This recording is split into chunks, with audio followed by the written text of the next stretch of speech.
Seen any good movies lately? There are no more good movies. Oh, why would you say that? Well, because Charlton Heston is not making any more movies. Charlton Heston. What? I mean, who's Charlton Heston? I'm like 21 years old. What's a Charlton Heston? Yeah, Charlton Heston is probably one of the greatest actors who ever lived, and he became a great actor with only two gestures. Here's one gesture. Here's the other gesture. Okay, that's He it. sounds very rigid in his school of acting. Well, I personally have dubbed him a graduate of the Mount Rushmore School of Oh, how did he respond to that? Acting. Well, he took it in good stride because I guess I was a valuable companion and friend to him. I knew him for 27 years. Normally this is the part in the show where I'd say not many people know this, Mm. but Professor McIntyre is actually was very close friends with Chuck Heston. Unfortunately, though, you mention it every 5 seconds, so Right, everyone knows this. right, right. No, this is the first time I've mentioned it on the podcast. This is true. Yeah. I'd say within 15 seconds of me meeting you, I mentioned I'm Armenian. Look, You mentioned that Chuck Heston, and I'm like, what's a Chuck well, Heston? Chuck And Heston. then over a Chuck while, Heston. I figured out you meant, oh, Charlton Heston, Right. that guy. Well, he and his wife Lydia, a beautiful woman, and I'd like to talk about her as much as him actually, Sure. because they really were one soul in two different bodies, very much like people we know. Kind of like how you. Hmm. Uh, uh. And yeah, uh, I happen to know both of them purely by accident. I was eating a And, pizza. I was eating a pizza. oh, that's my kind of accident. Tell me Yeah, more. that's yeah. I was eating a pizza. I was eating a pizza, and it was in 1980. I was in Well, West that took Hollywood. you a long time to eat that pizza. I know it was in 1980. It was in West Hollywood. I was a struggling actor, also a photographer, trying to earn a living as an actor. I You had never written. told me you were a photographer. Yeah, headshots. When I got to LA, I needed a good money job, a good bread and butter. Oh, okay. So you didn't And want to wait tables. You were too no, elitist to no, wait no, I tables. no, no. And besides which, you can't really. No, no, no, no, no. That's not. I'm sorry. I was a waiter many times in my life, but no, no, that was over. So anyway, I got myself a camera, and I just simply learned how to use the camera, a beautiful Nikon camera, and I put an ad on telephone poles, literally telephone poles, $75 for 3 rolls of film and four 8x10 headshots. So I was in the headshot business. Now the headshot business is for people. Yeah, I know you're very funny. Headshot. Okay, you want So to you yuck it so you up? went from one kind of headshot to another kind of headshot, but this time with Charlton Heston. Okay, Now not go and on. fill in between the blanks I left out. So anyway, I'm on my couch eating a pizza, and I had been against the merger of the Screen Extras Guild with the Screen Actors Guild because I was a member of the Screen Actors Guild, and I was very proud of that. Stupid me, dumb, stupid me. But anyway, How old were so you? how old was I? I don't know how old I was. This is 1980, so 50 million? Something like that. My father was this is 25. 40 years ago. So Okay. I was in my 30s. Okay. Yeah, in my 30s. So anyway, the Screen Extras Guild were eager to merge with the Screen Actors Guild, right? Okay. In the Screen Actors Guild, on any given day, they had 75,000 dues-paying members. On any given day, about 1,100 of them actually went to work. Now, any other labor union, let's say elevator operators, let's say truck drivers, let's say longshoremen, or Sure. retail clerks, if only 1,100 people were working out of 75,000, that union would go out of business real quick. Okay, but not the show business, you see? So anyway, it became a thing to have your SAG card. You're a member of Screen Actors Guild. It was a big deal, right? You could flash it at cocktail parties, and you might even get laid, right? Several times. Might. Yes, right, right, Might. right. Well, if you had an equity card, actors equity, and an after card, if you had 3 cards, you would definitely get laid. Absolutely, no problem.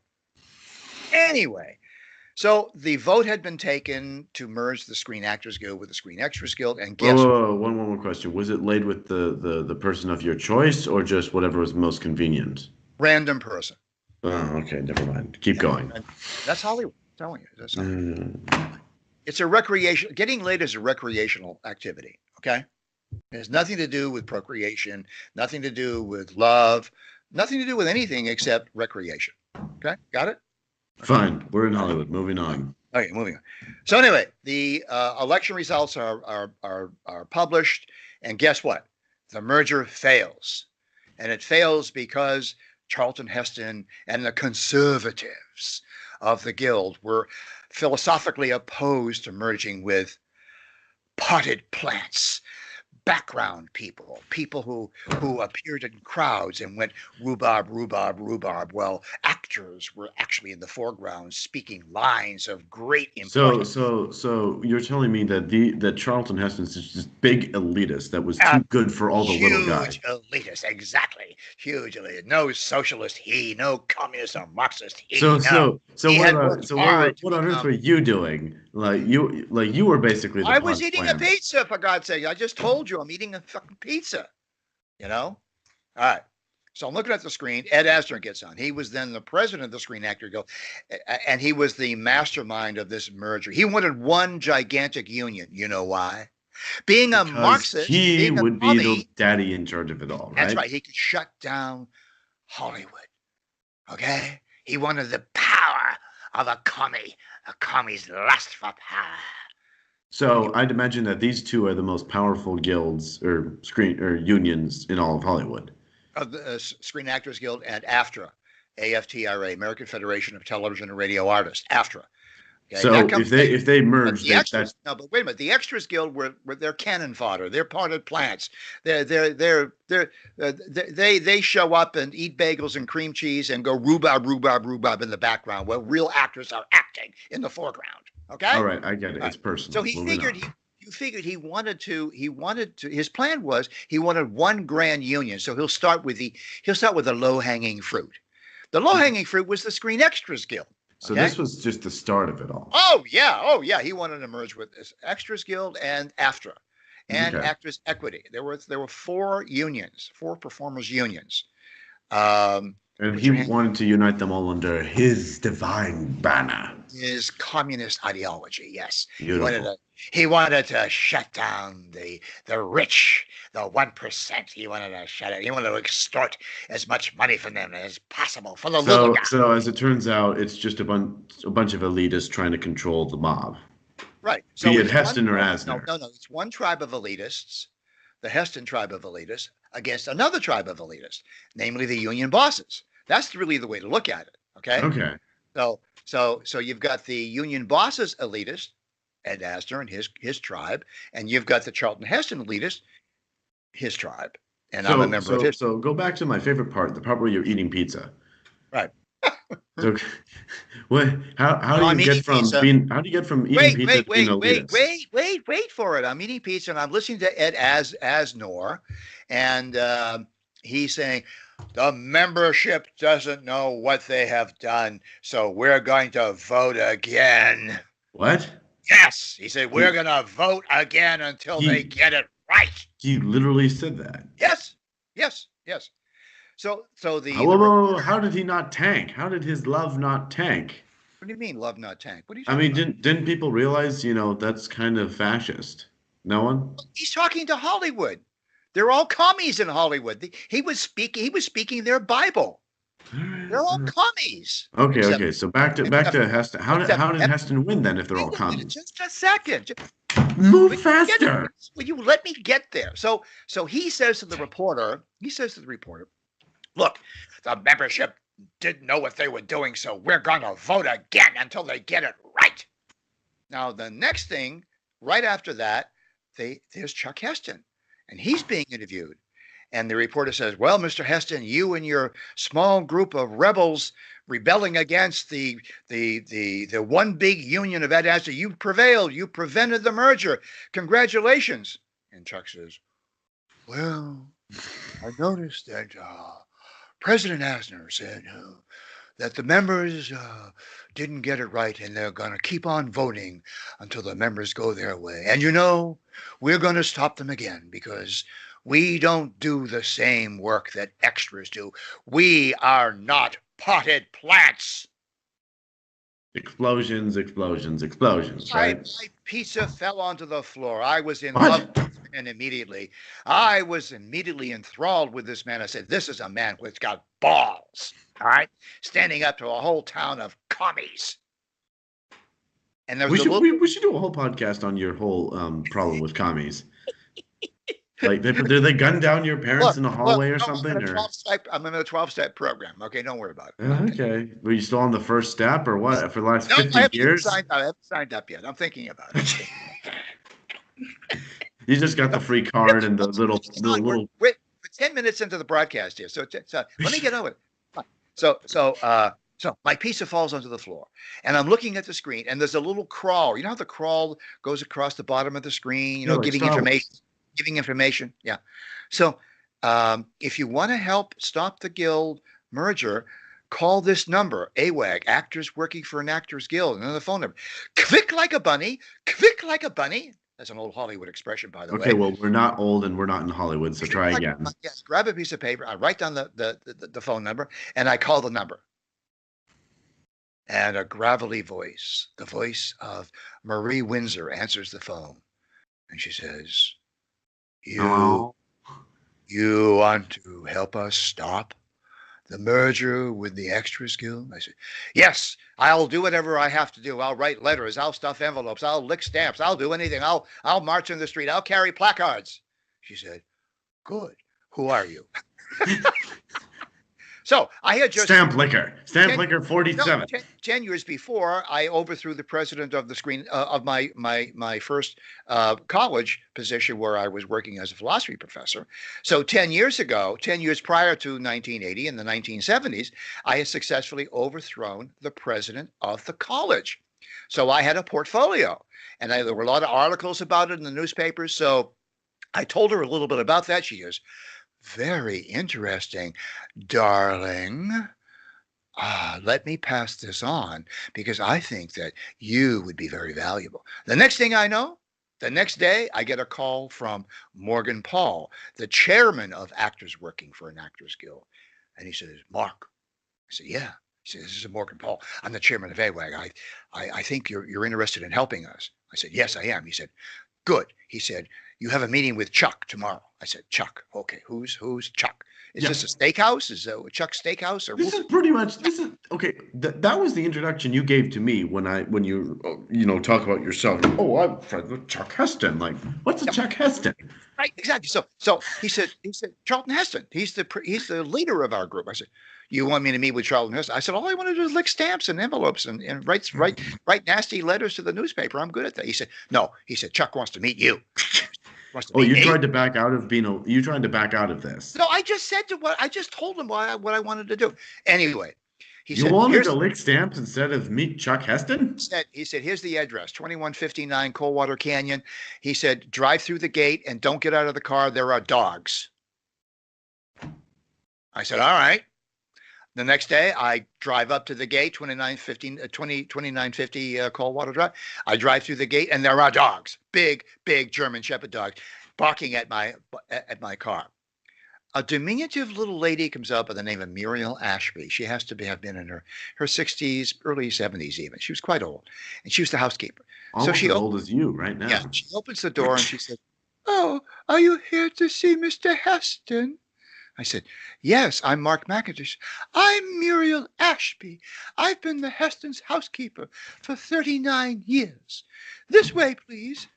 She said, be careful. She just had to add that to, this is how long I've been working here. Follow me. She said, be careful of the dogs. They're quite vicious. And of course, as soon as she was there, they were like little pussycats, right? They were like little pussycats. So I go up to the door and I ring the bell. And in a few seconds, the door opens and there's Charlton Heston. He looks at me and he says, you must be Mark. I said, right. He said, I'm Chuck. I said, I know you're Chuck. That's pretty obvious that you're Chuck. He said, well, let's get to work this way. So he leads me into the living room, and there is a horseshoe-shaped row of chairs around the fireplace. And in those chairs are James Cagney, Jimmy Stewart, Morgan Paul, Marie Windsor, Those people sound familiar. Yeah, well, there are a lot more. They're a little older. John Dubbins. Let's see. Burt Reynolds. You know Burt Reynolds. Yeah. Yeah, he was there too. Okay, Muriel. Yeah, Marianne Hartley was there. Anyway, so and Chuck points to a chair in the middle of the horseshoe, and he said, "That's you." So He's a pretty affirmative he's guy. a very directorial guy. So I sit down in this chair and I notice they all have these portfolios in their laps and they're paging through these portfolios. So I'm trying to catch a glimpse of what are they looking at in these portfolios. And so Chuck says, "Look," he said, "Asner and his people are going to run another election and we need a strong leader who can blunt their swords and turn them back, and we need leadership. We need organization. We have about 350 members of AWAG up, and we're up against 75,000 people." He said, "What do you think we should do?" And I said, because I had done my homework, I said, "Well, I suggest that we activate the California Corporate Code 2765. He said, "What's that?" I said, "California Code 2765 governing corporations maintains that members of a corporation," and SAG, Screen Actors Guild, is a California corporation.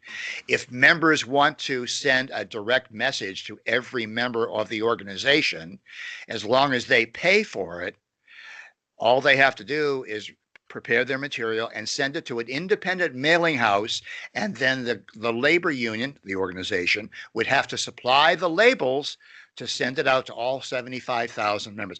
Jimmy Stewart jumps up out of his chair. He said, "We already tried that." No. He says, "Oh, well, we'll try that. We'll try that. Yeah, we have lawyers, We're not dummies around here.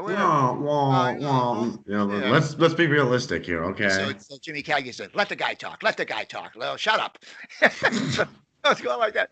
So I said, "Well, I don't know who your lawyers are. I don't know what they have been investigating, but there's what I would do." And so I had done my research, and now I could see they were looking at old press clippings from when I overthrew the president Savignano of Westfield State College. I said, now that's why they think I'm the guy for the job. So Chuck, because you're in the business of overthrowing dictators, right? Overthrowing people. I just like to overthrow people. So finally, Chuck says, "Well, we need a new chairman because Morgan Paul, who's sitting there, Morgan is leaving for the Philippines. He's going to do a film in the Philippines, and he'll be gone for most of the election." So I said, Jimmy Stewart pipes up against him. Well, how much will this cost? And how long will it take to get this done, Mr. McIntyre? And I looked out the window, and Canadian geese were landing in the pool adjacent to the dining room, making a big splash. One of them missed the landing and crashed against the diving board. I love how this is what you remember when Jimmy Stewart and Charlton Heston talking. You remember the geese, bumping into diving boards. That's what you think of. The geese are trying to land on the diving board. You have a mind just like me. You're thinking of stupid geese that can't, klutzy geese. That's what you're thinking of right now at this moment. We have many neurons. They can handle all this kind of stuff. True, so while I'm watching the geese crash, and all these same celebrities are paging through my dossier, I made a quick calculation: 75,000 members at $5 a head. If I had $5 to spend for the election for a direct mailing of 75,000 people, I could do this. So I gave them the figure. They all looked around the room. They all looked at each other, and they all nodded. And Chuck said, "I'll see you at the bank tomorrow. You got the job." That was That was the easiest job interview I have ever heard. I want a job interview like that. Yep. Being at the right place at the right time with the right skills and the right equipment. You didn't even need a resume for that. I mean, no. Well, no, I had press credentials. They did the research on me, and they got my background through the press. And this is before the internet. This is before Google. This is before. Yeah. See, it just goes to show you how actual achievements where other people talk about you rather than you try and talk about yourself carries even greater weight. So I go to the bank the next day, and there's the lawyer that dropped the ball. So he's got egg on his face because I showed him my research, my legal research. He said, "You know what?" He said, "You're right. He said, I missed this. I totally missed this. I didn't realize that Screen Actors Guild was a California corporation and subject to these codicils in the corporate code. I said, well, let's get busy. So they deposited the money in the account. By the way, I wasn't paid. I was only getting expenses. So I was not on salary.